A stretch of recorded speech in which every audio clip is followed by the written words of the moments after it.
Hello and welcome to Sansad Television. I am Akhilesh Suman and you are watching a special report on Prime Minister Narendra Modi's recent visit to Japan, Papua New Guinea and Australia. He took part in three important plurilateral summits, G7, Quad and PIPIC. He also held bilaterals during this trip. The trip materialized at a time when the world is divided by the Russia-Ukraine conflict and India has to do the delicate balancing act.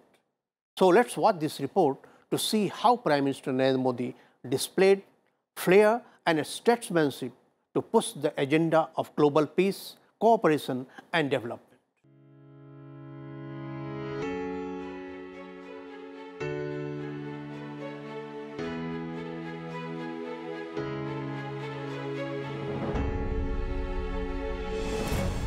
Prime Minister Narendra Modi recently completed a 6-day visit to the Indo-Pacific nations of Japan, Papua New Guinea and Australia. The objective was to strive for balance of power in the region as well as stimulating mutual cooperation. It included strengthening and decentralizing the supply chains to counter the tendencies of monopoly. PM Modi was in Japan to attend G7 and Quad summits between 19th to 21st of May, Papua New Guinea between 21st and 22nd of May, and Australia between 22nd to 24th of May, to complete his first Indo-Pacific outreach visit this year. This trip was comprehensively marked by strategic engagements, strengthening bilateral relations, promoting economic cooperation, connecting with the Indian diaspora, fostering cultural exchanges and efforts to enhance India's presence in the Pacific region.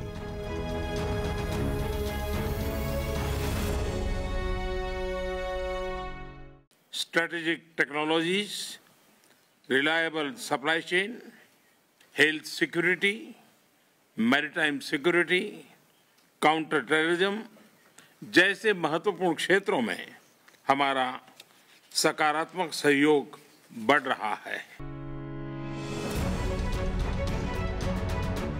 In Japan, Prime Minister Modi was invited to attend G7 Outreach Summit. The visit entailed G7 members, India and other invitees discussing pressing global challenges. PM Modi used this opportunity to raise the concerns of the Global South. He articulated his vision pertaining to the global stalemates in few points. It included creation of inclusive food system that can help marginal farmers all across the globe, importance of millets as less water-consuming product, checking food wastage, decentralizing fertilizers supply, encouraging organic and natural farming, ensuring health security, promoting traditional medicines, and easing visa for healthcare workers. He also emphasized that G7 nations should work to create a model based on the needs of developing nations and not remain just focused on consumerism.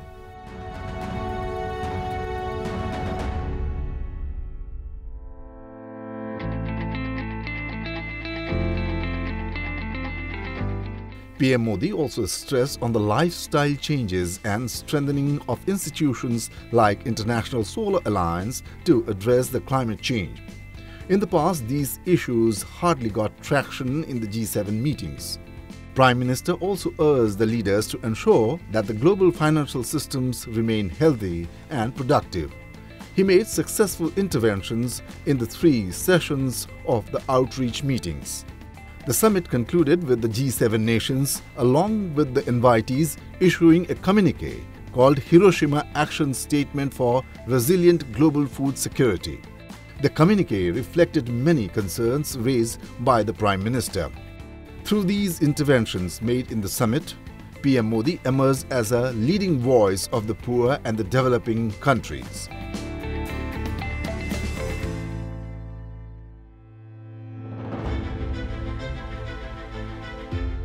Post G7 summit, the Prime Minister was closeted in the Quad summit. His guidance re-energized the Quad and stamped the dynamism of the Indian foreign policy. In Hiroshima, Prime Minister Modi unveiled a bust of Mahatma Gandhi, a gift from India to Hiroshima, signaling the message of peace and restraint in a world divided by conflicts and camps.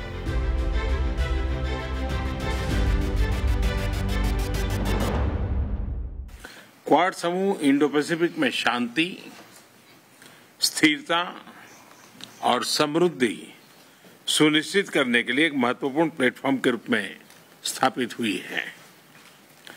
इसमें कोई संदेह नहीं है कि Indo Pacific क्षेत्र में वैश्विक व्यापार, इनोवेशन और विकास का इंजन है। हम एकमत हैं कि इंडो पैसिफिक की सुरक्षा और सफलता केवल इस क्षेत्र के लिए नहीं बल्कि पूरे विश्व के लिए महत्वपूर्ण है। रचनात्मक एजेंडा के साथ साझा लोकतांत्रिक मूल्यों के आधार पर हम आगे बढ़ रहे हैं। साझा प्रयासों से हम फ्री, ओपन और इंक्लूसिव इंडो पैसिफिक के हमारे विजन को प्रैक्टिकल डायमेंशन दे रहे हैं। Climate action, disaster management, strategic technologies, reliable supply chain, health security, maritime security, counter terrorism जैसे महत्वपूर्ण क्षेत्रों में हमारा सकारात्मक सहयोग बढ़ रहा है। कई देश और समूह अपनी इंडो पैसिफिक रणनीति और विजन की घोषणा कर रहे हैं। In Quad Summit, Prime Minister Narendra Modi drew the attention of the member nations about the monopolistic tendencies of China. The Quad meet came up with a joint declaration on fostering cooperation and diversifying clean energy supply chains in the Indo-Pacific to enhance collective energy security. The idea was to create new economic opportunities across the region, expand footprints of clean energy technologies and check the monopoly of any class or nation. Prime Minister Modi's specific focus on not allowing anyone to create monopoly in any sector was accepted by all members. The discussions held at the Quad Summit were codified in 6 documents, including critical and emerging technologies, principles of clean energy, supply chains in Indo-Pacific, secure software. The understanding at Quad broadly converges with the Indian strategic requirements that include some Indo-Pacific issues and dangers of Chinese initiatives like BRI. Earlier, G7 had already announced $600 billion fund for infrastructure needs of developing countries. Prime Minister Narendra Modi proposed hosting of next year's Quad Summit in India, and the proposal was accepted by all the member nations. And for your information, though the Quad took place in Hiroshima, it was hosted by Australian Prime Minister Anthony Albanese.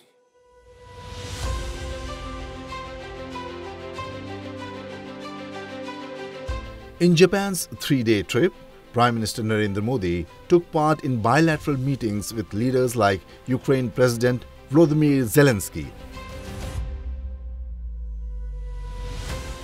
It was a tightrope walking for India to address the current Russia-Ukraine conflict without upsetting its traditional ties with Russia. At the G7 summit, Ukraine won support of G7 and Quad nations. India chose the middle path. Prime Minister Modi assured Zelensky of giving all possible humanitarian support and use its heft to stop war with Russia. Though PM Modi did not accept Ukraine's demand for an invite in the upcoming G20 summit to be hosted by India, it was a clear message that India did not want G20 venue to be a ground for any confrontation.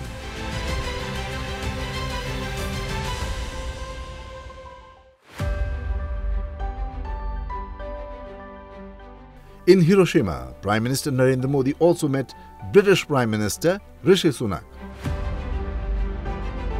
The idea was to sort out issues obstructing the India-UK Free Trade Agreement.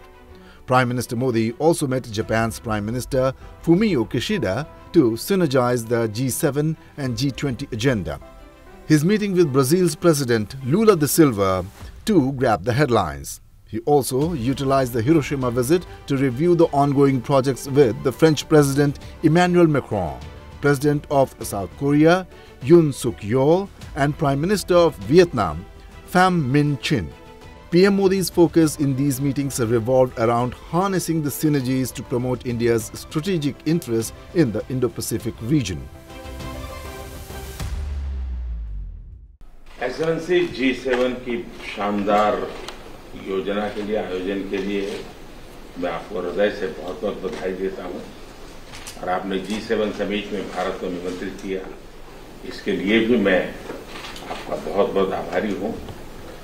आपकी भारत यात्रा आज भी भारत के लोगों के लिए बहुत यादगार रही है और मेरे लिए बहुत खुशी की बात है कि जो बोधि वृक्ष का सैंपल आपको दिया था, जिसको आपने हिरोशिमा में लगाया, मैं समझता हूं वो जैसे जैसे वो ग्रो करेगा भारत के और जापान के संबंधों को तो मजबूती देगा ही देगा, लेकिन मुझे पूरा विश्वास है कि ये वो वृक्ष हैं जो बुद्ध के विचारों का अमरत्व प्रदान करता है और ऐसी पवित्र वस्तु को हिरोशिमा में और आपके होम टाउन में इतने गौरव से लगाना, जब भी ये भारतीय नागरिकों को ये जानकारी मिलेगी, उनके लिए वो बहुत खुशी की बात होगी।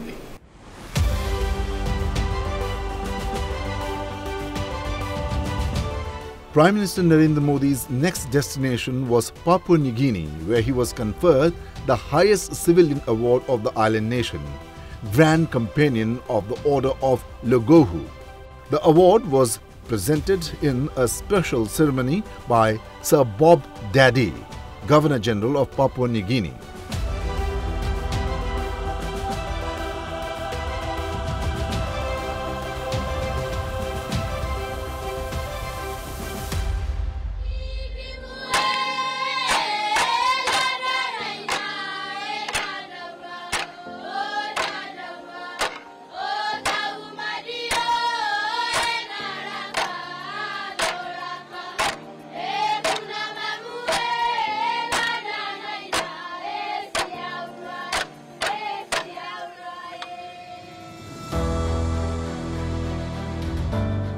Papua New Guinea, though a small island in Indo-Pacific, carries diplomatic weight. The Prime Minister of Papua New Guinea received Prime Minister Modi at the airport and touched his feet, a gesture that attracted public attention back in India. It also showed the cultural impact Indian diaspora has in these nations.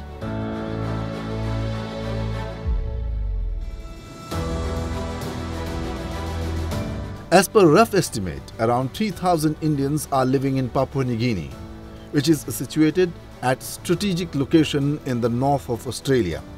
China is trying to make inroads here, looking to establish its military base.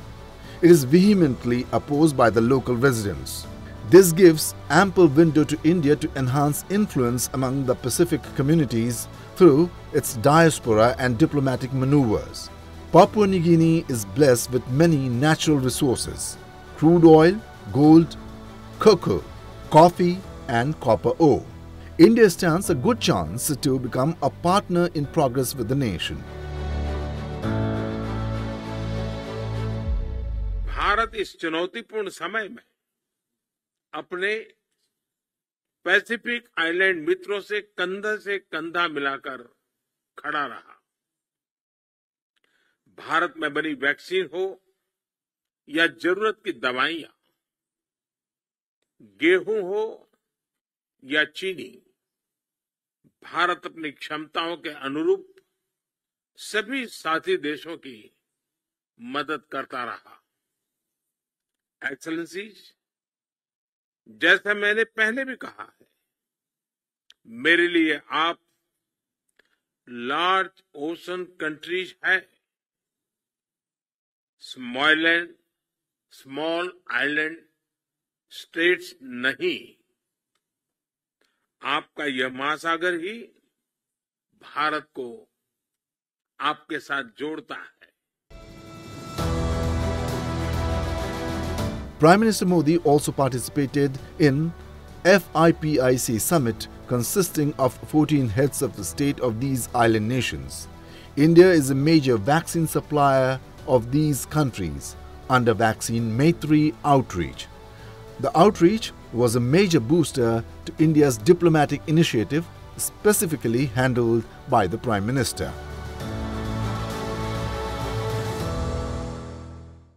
इन चुनौतियों का प्रभाव global south के देशों पर सबसे अधिक पड़ा है। क्लाइमेट चेंज, प्राकृतिक आपदाएं, भूखमरी, गरीबी, स्वास्थ्य से जुड़ी बहुत सी चुनौतियां पहले से ही थी, अब नई समस्याएं उत्पन्न हो रही है। फूड, फ्यूल, फर्टिलाइजर और फार्मा, इसकी सप्लाई चेन, उसमें भी बाधाएं आ रही हैं, जिन्हें हम अपना विश्वसनीय मानते थे। पता चला कि जरूरत के समय वो हमारे साथ नहीं खड़े थे। इस कठिनाई के समय में पुराना वाक्य सिद्ध हुआ, अ friend in need is friend indeed. Prime Minister Narendra Modi held bilateral discussion with Papua New Guinea Prime Minister James Marape. Both the nations decided to increase cooperation in trade, investment, energy, health, capacity building, skill development and information technology. The Prime Minister emphasized that the ties will have the blessings of the people of Papua New Guinea and nothing will be thrust upon.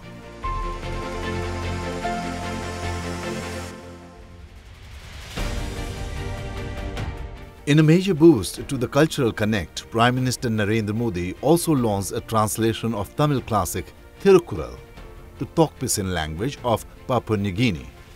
The Thirukkural is one of the most revered ancient works in the Tamil language. It is considered a common creed, a guide for superior moral and better life. The translated book is authored by one of the governors of Papua New Guinea province and has the foreword by Marape, the Prime Minister.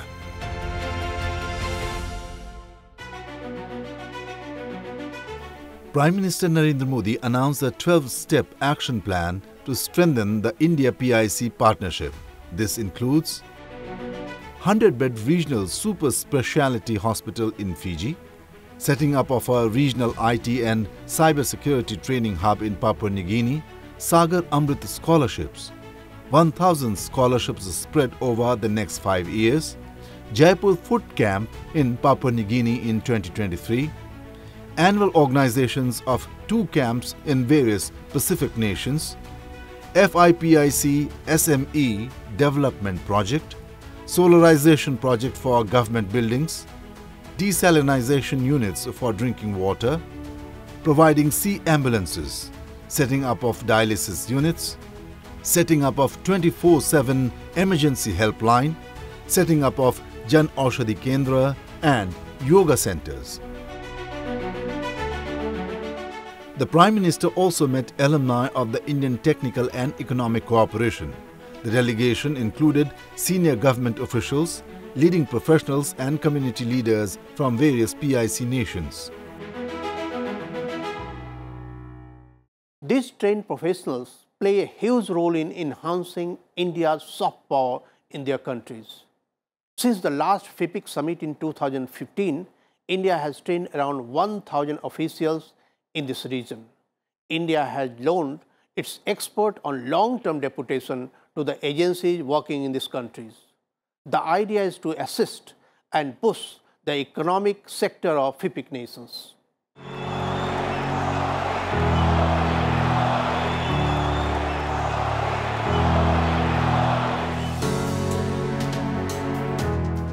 And these visuals certainly reveal how far India has gone to embellish its global credentials.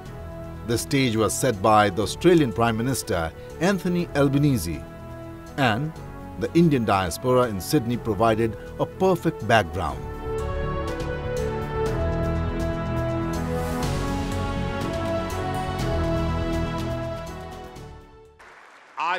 Bharat और Australia के बीच strategic partnership निरंतर गहरी हो रही है।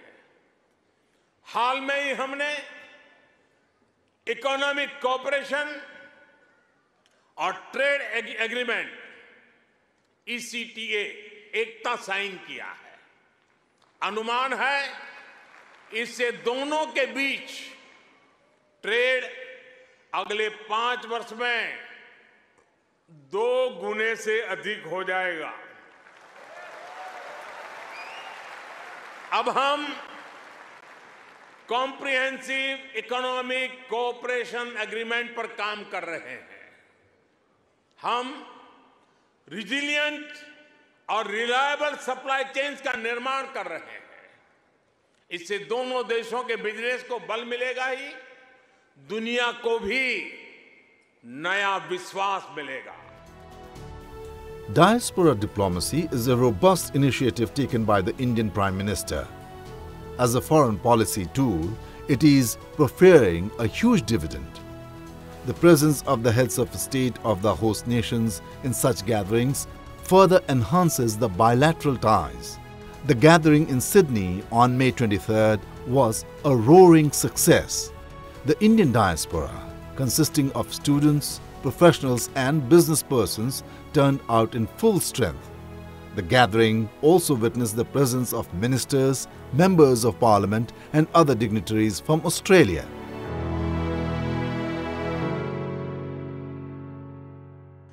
भारत और Australia के ऐतिहासिक संबंधों का विस्तार इससे कहीं ज्यादा बड़ा है। और जानते हैं, इन सारे संबंधों का सबसे बड़ा आधार क्या है? जानते हैं?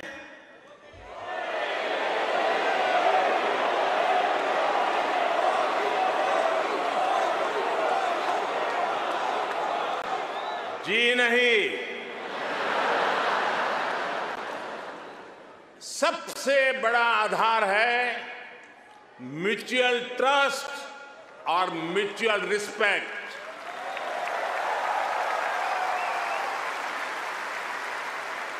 ये म्यूचुअल ट्रस्ट और म्यूचुअल रिस्पेक्ट सिर्फ भारत ऑस्ट्रेलिया के डिप्लोमेटिक रिश्तों से विकसित नहीं हुआ है। इसकी असली वजह है, इसकी असली ताकत है आप ऑस्ट्रेलिया में रहने वाले हर एक भारतीय।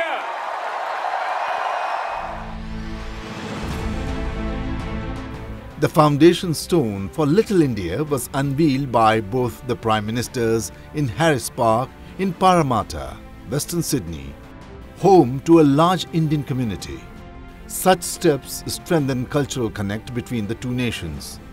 On this occasion, PM Modi highlighted mutual trust and mutual respect as the cornerstone of the historical India-Australia relations. He lauded the contribution of the Indian community in Australia, calling them the cultural and brand ambassadors of India.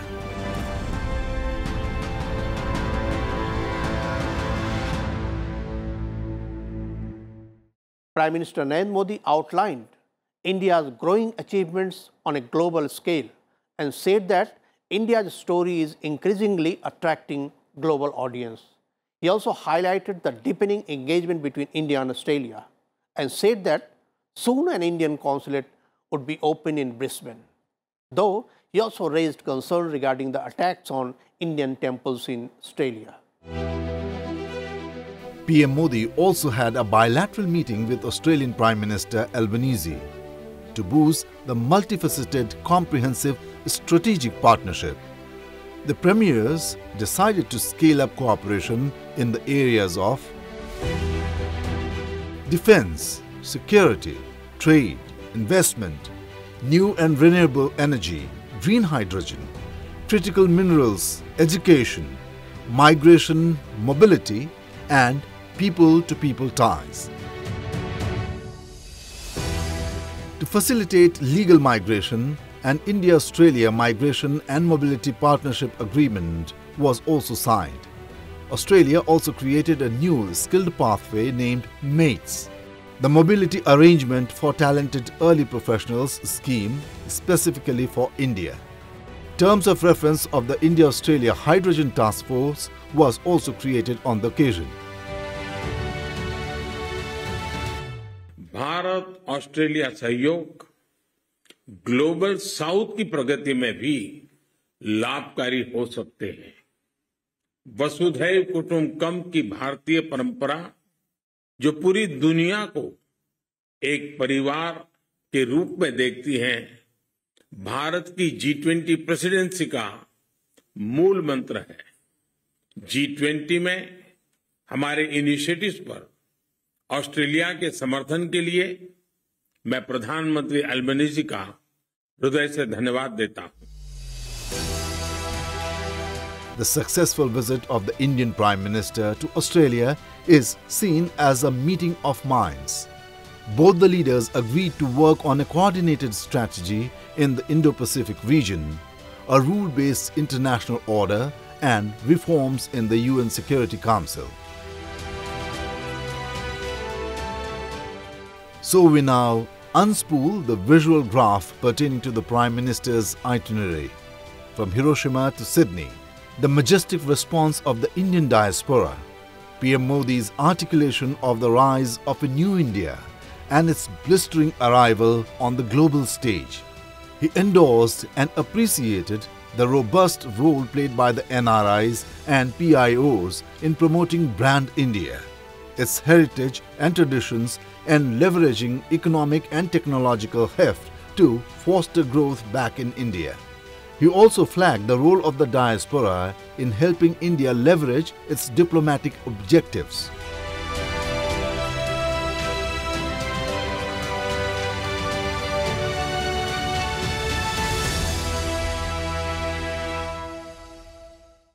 So that's all we have in this report. But before signing off, it must be said that Prime Minister Narendra Modi's outreach to Japan, Australia and Papua New Guinea has broken grounds of cooperation both in strategic and economic sectors, which will reap rich dividends for India both in short and long-term basis. And indeed, it was Prime Minister Narendra Modi's short outreach to Indo-Pacific nations.